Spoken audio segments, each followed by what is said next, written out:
मुख्यमंत्री अरविंद केजरीवाल ने मुस्तफाबाद विधानसभा के 12 अनाधिकृत कॉलोनियों के विकास कार्यों का शुभारंभ किया।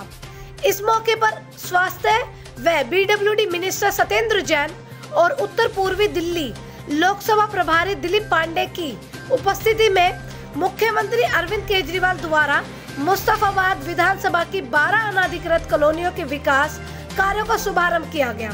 इस विकास कार्यों में गलियों का निर्माण व सीवर निर्माण कार्य भी शामिल है।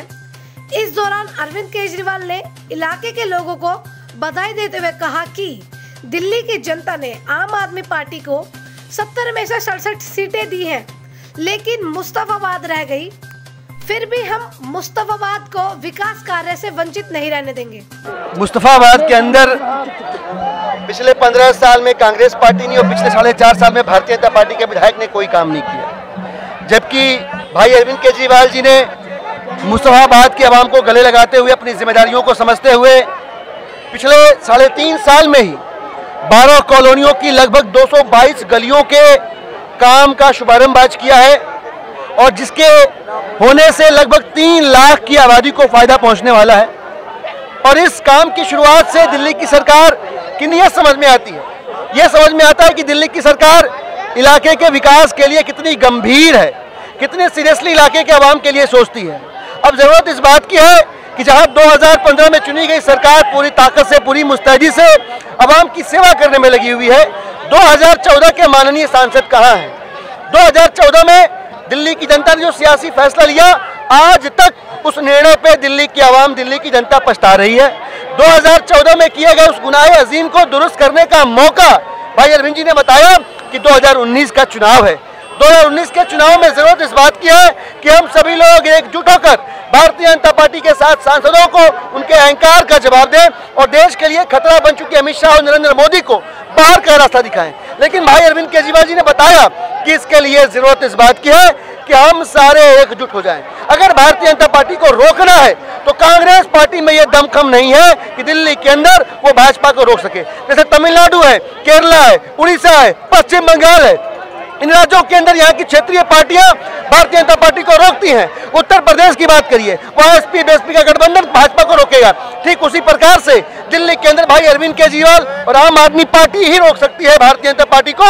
लिहाजा अपना वोट बंटने से रोकना है, कटने छटने से रोकना है, एकजुट होकर भाई अरविंद केजरीवाल जी को मजबूती देनी है।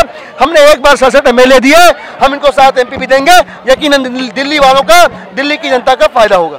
आज देखिए किस तरह से जो केजरीवाल की सरकार ने पूरी दिल्ली के अंदर बहुत अच्छे काम किए हैं, जिसमें स्कूलों का निर्माण किया है, हॉस्पिटलों में बेहतर सुविधाएं दी हैं। उसी कड़ी को आगे रखते हुए इस साल जो सबसे अहम काम है वो केजरीवाल सरकार का ये है कि जो भी कच्ची कॉलोनियों की नालियाँ हैं, गलियाँ हैं, जो मुख्य रोड हैं जो ख़राब हैं, उन सबको दोबारा पूर्ण निर्माण किया जाए। उसी की शुरुआत करने के लिए, शुभारम्भ करने के लिए अरविंद केजरीवाल जी यहाँ आए, जिसमें हमारा जो कब्रिस्तान वाला 25 फुट रोड है, जो मुख्य रोड है, उसके दोनों तरफ के RCC के नाले बनाए जाएंगे, पूरा रोड बनाया जाएगा। जो 33 फुट दयालपुर वाला रोड है वो बनाया जाएगा। इसके अलावा जो हमारी 4-5 जो गलियाँ हैं, कॉलोनियाँ हैं, चंदू नगर, मूंगा नगर, राजीव गांधी नगर और अपना नेहरू विहार, इन सब की पुलियाँ बनाई जाएंगी, नालियाँ बनाई जाएंगी, गलियाँ बनाई जाएंगी।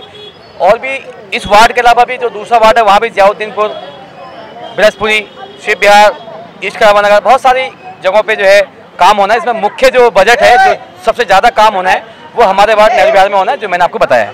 यहाँ इतने हजार लोग खड़े हैं, अभी किस किस को लगता है कि मोदी और अमित शाह की जोड़ी देश के लिए खतरनाक है? हाथ खड़े करके बताओ।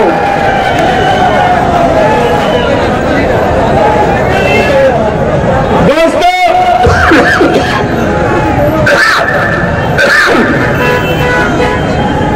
पिछले 4 साल में, 5 साल में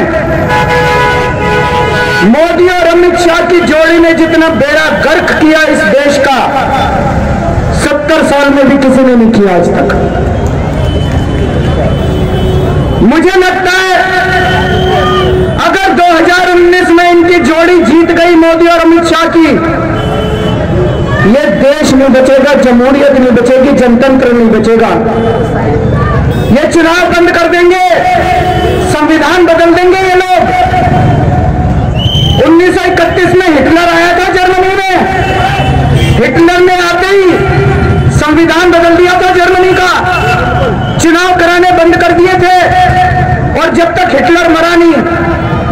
प्रेसिडेंट, हिटलर वहां का प्रेसिडेंट रहा था। मोदी और अमित शाह ने भी यही प्लानिंग कर रखी है।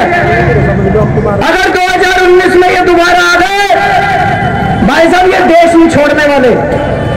जितना जहर इन लोगों ने अपने देश में घोला है, जितना इन्होंने इंसान को इंसान से लड़ाया है, हिंदुओं को मुसलमानों से लड़ा रहे हैं।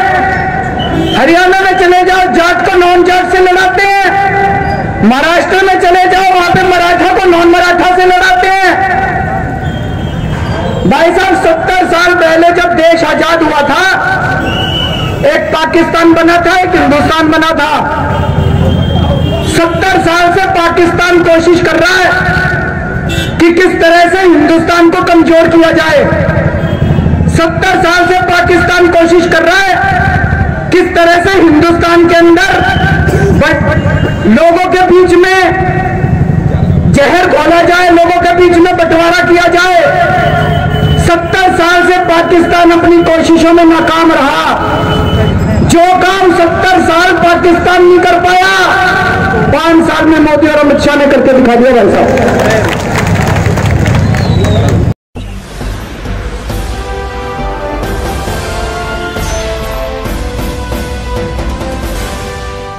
सब्सक्राइब करें।